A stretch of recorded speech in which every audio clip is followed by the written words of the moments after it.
Welcome to our tutorial on how to enter your DraftKings promo code for 2025. Today, we'll guide you through the mobile app and website to ensure you get the best deals as a new user. First, let's take a quick look at the layout of the DraftKings app and website. You'll notice the intuitive design that makes placing bets simple. Now, let's dive into how to enter a promo code on the mobile app. Follow these steps closely. To find the promo code entry field, navigate to the account settings. It's usually located at the bottom of the menu.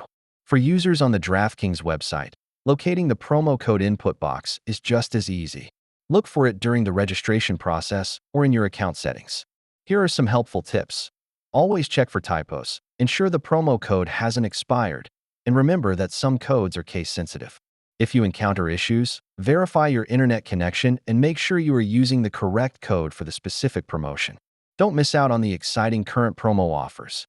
Be sure to check DraftKings for the latest promotions that can boost your betting experience. In conclusion, taking advantage of promo codes is a smart way to maximize your benefits as a new user. Dive in and start betting. If you found this tutorial helpful, don't forget to like and subscribe. Explore more tutorials for expert betting tips right here.